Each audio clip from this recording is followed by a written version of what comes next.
Trying to make me pretty? Tidy.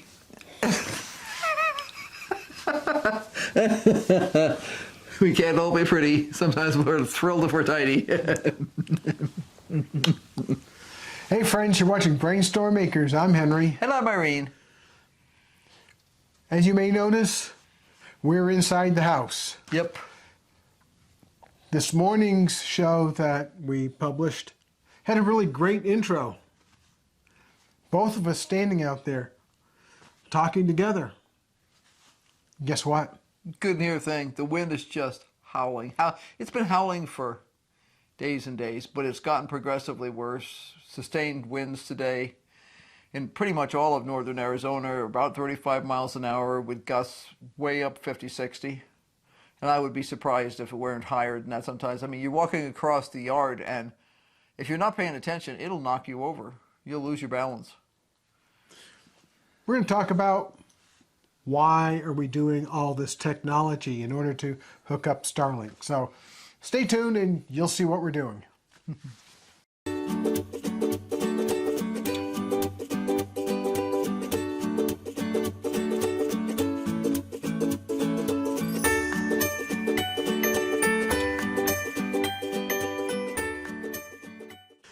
I'm going to lean back. No, I'm not. Make up your mind, one way or the other. You know, there's a lot of ways to hook up connection to the internet. If you have a telephone pole, convenient. Right.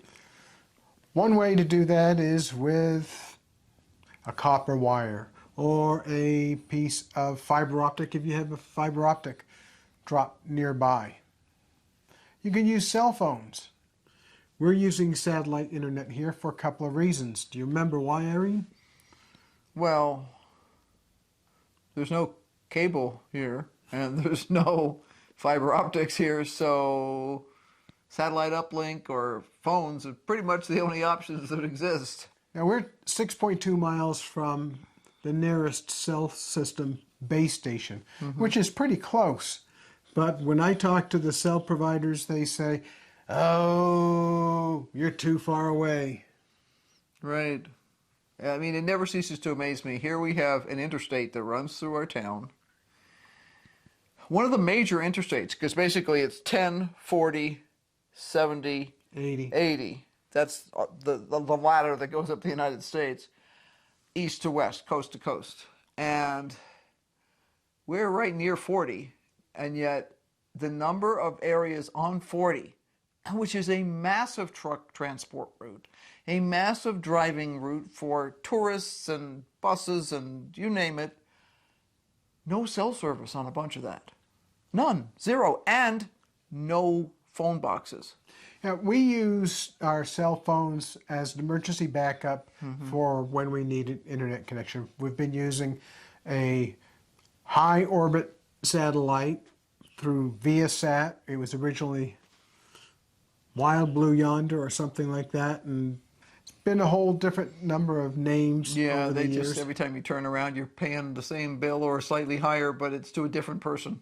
I've been a early beta tester, in fact, several times an alpha tester. That's people who are testing satellite systems or other things like that that are expected to break when you use them. So we did a lot of work with HughesNet in the old days, and pretty much every other satellite internet service provider that was out there. We've used all manner of dishes. I've put dishes up on the side of a warehouse, run wires from that dish to offices. So none of this is really new, but there is one thing that's different about our homestead. We have a metal roof here. There's no holes in our metal roof. I'm not going to put any holes in our metal roof because a hole is a leak waiting to happen. Right, right. So we went through great pains designing this house so that we could have sewer gases escape without having a penetration through the roof. And that's working great. The problem is the house was not constructed with the intention of putting a large satellite dish or even a small satellite dish on the side of it. And I'm sure not going to go put it on top of the roof because I don't want holes in the roof. Well, it was a problem even when we were using broadcast TV because we're in a high wind area. So you buy a directional antenna and they're like, yeah, this directional antenna will get you all this PBS and all that other stuff. And it does. But every time you have the high gusts, it gets unadjusted by the force of the wind. And over time, it just can't tolerate that. So they recommend you put it inside your attic and adjust it there. The only problem is you can't put it inside a roof that's made out of metal. Yeah, So, metal is a very good barrier to radio Yeah. waves. So that's why we have a dish on a pole right beside our house that looks to the southern sky. StarLink, if I could establish it here on this side of our driveway, yeah, I could probably run Ethernet cable from wherever that is to the house. I've done that in the past. But that's not the real problem. I needed to have a spot on our property where that dish could have unobstructed views of substantially all of the sky. That's either our house or it's the utility building. The two buildings are close together. They're only about 40 feet apart. And I suppose if I was really motivated, I could dig a trench a couple of feet deep. The problem is there's so much infrastructure already buried in the ground between the utility building and the house that it would be a little problematic to dig. Now, this is all my fault because I didn't anticipate the need for a connection to a satellite service that's not really right next to the house, because I figured that low Earth orbit, which has been tried by a couple of different companies, was going to fail yet again.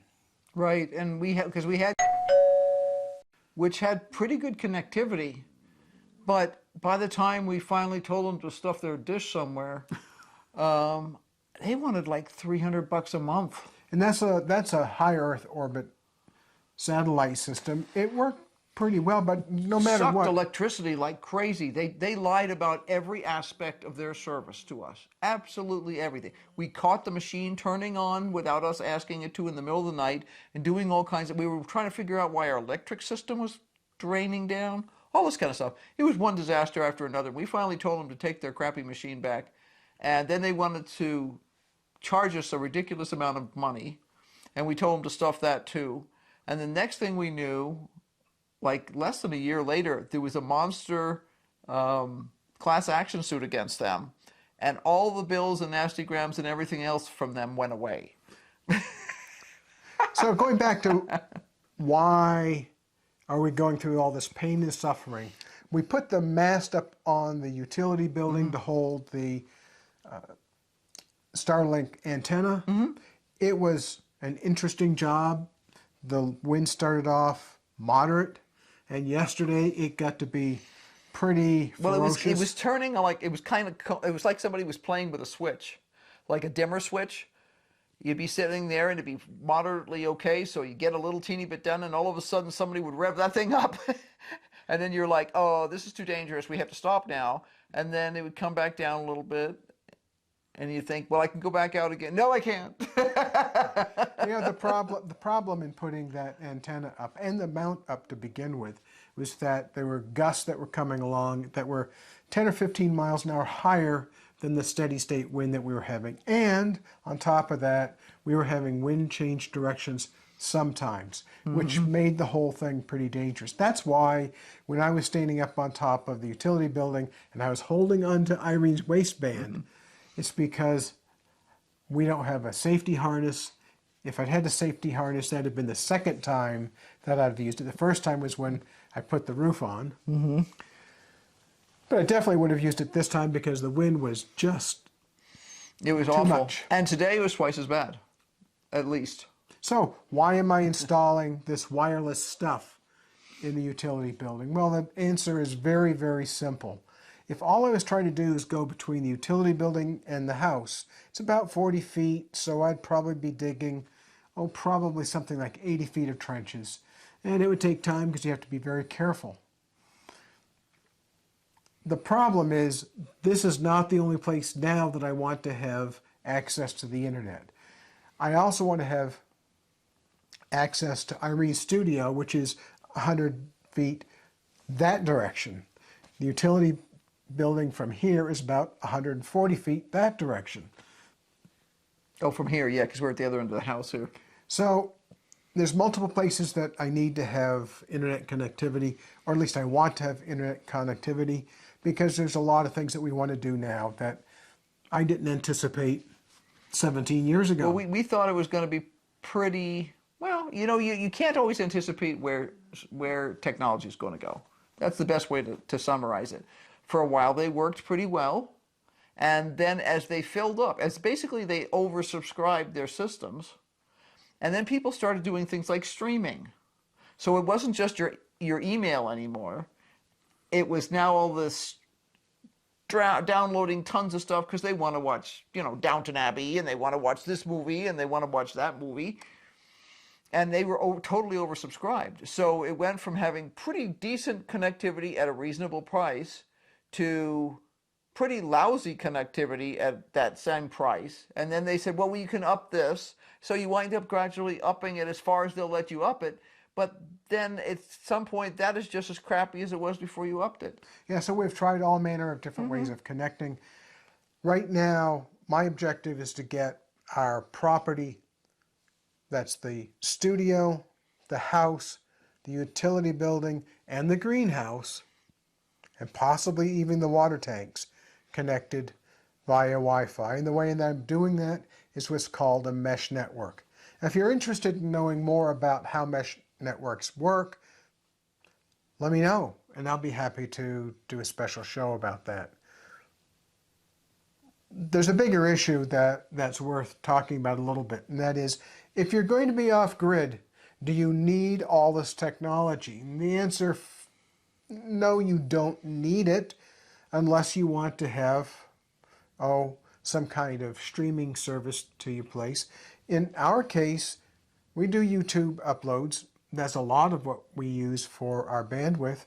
Irene's business also relies heavily on a good, solid internet connection. We've watched the reliability of that connection for her business go down. Yeah. I'm hopeful that StarLink, because of the way they've designed their system, won't have that particular problem. But it's really important that we get reliable, good, safe, useful, predictable internet here on the homestead.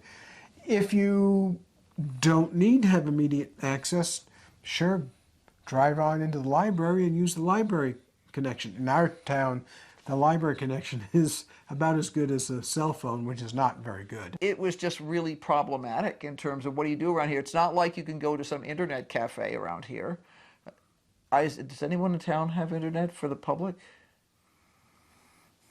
Not that I'm aware of. There are public Wi-Fi connections 20 miles from here. Yeah, you can go up to Safeway and sit in Starbucks. Yeah. I don't know why we're doing that, but you know. One of the things that we did today is I got an appointment for an eye exam this morning at 11 o'clock. So we left the homestead, drove on up to Flagstaff. Right. Irene got some interesting footage. For those of you who don't know, there's some major fires going on in Flagstaff with 50-mile-an-hour winds. They can't fly helicopters or the bombers to drop water. Right. They don't allow the hot shot crews in to do anything because it is too dangerous. No, they could be another, you know, disaster like we had down south. It's hilly environment. It's not the super deep canyons that you get just a little farther south, but it's a very hilly environment. They're mountains, actually. They're dormant volcanoes. So if you can imagine dormant volcanoes, how rough the ground is. There's some areas that are fairly treed, but if you look at, and they from a distance, they look kind of green and pretty, but if you were to look at them up close, they're extremely rocky, unsure footing sort of an environment. and with, you know, huge gusts. And if it's 50 miles an hour gusts down on the flats, it's got to be worth it on the mountain. So I got my eye exams done this morning. Everything's fine, which was nice. But the real reason was my prescription was old. I needed to get it renewed because my glasses have gotten scratched up from dust. It's a little dusty here. Yeah. So I got the prescriptions and I'll have new glasses here in 2 or 3 weeks, which is great. But the other thing we did, we've been talking a lot about what do we think is going to happen to the price of food and the availability of food with all of the global strife that's going on and different countries being under siege. If you look at the world economy for wheat, for example, and sunflower oil, that all comes out of Ukraine and Russia. There's issues there. And if you look at the supply chain and what drives prices here in the U.S., it isn't about scarcity. It's because there are people in other parts of the world competing for the same commodity that we're trying to get, which means that the price goes up. So yeah, it is kind of a supply versus demand mismatch, but it's not as if we can do much here to really affect the price.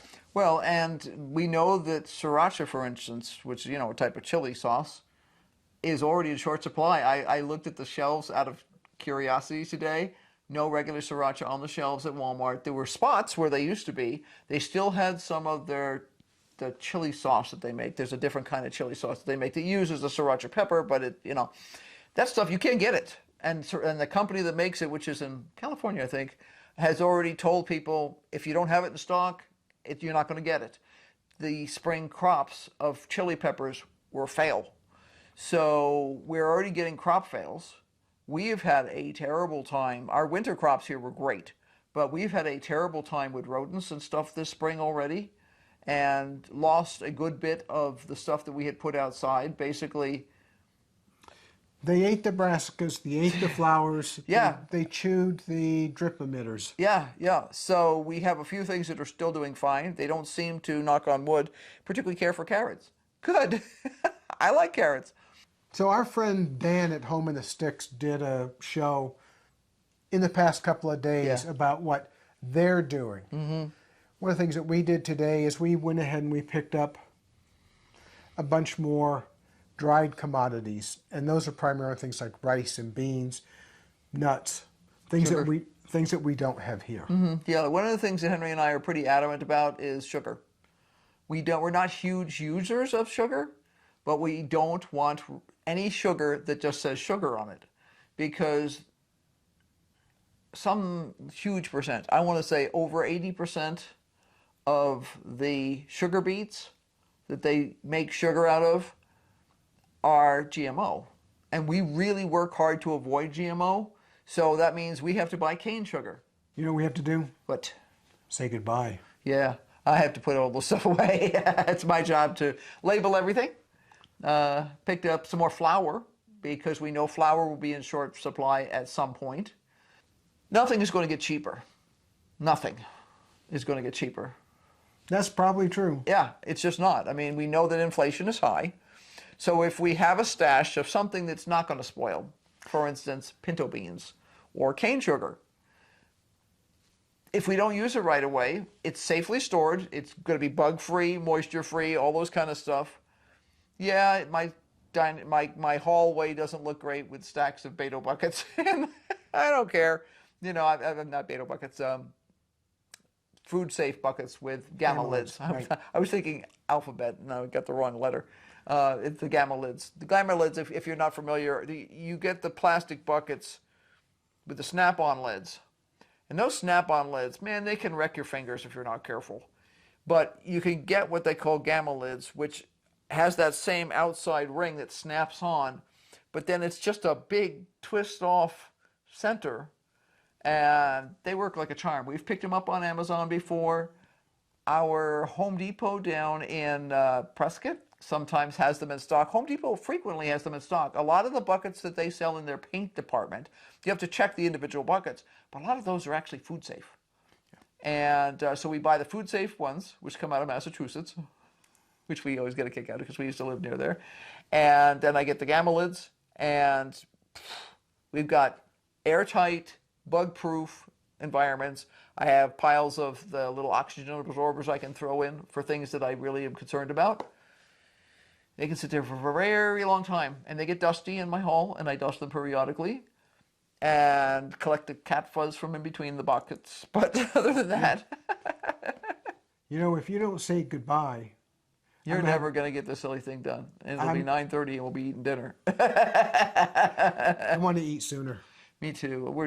The one thing about making the haul to Flagstaff and back today was because the winds were so high, it was what we call a two-handed white knuckle drive. You know, Henry's wrestling with the steering wheel, and you're watching the semis all over the road because they're blowing sideways. Yeah, so it's tiring. Say goodbye, Irene. Yes.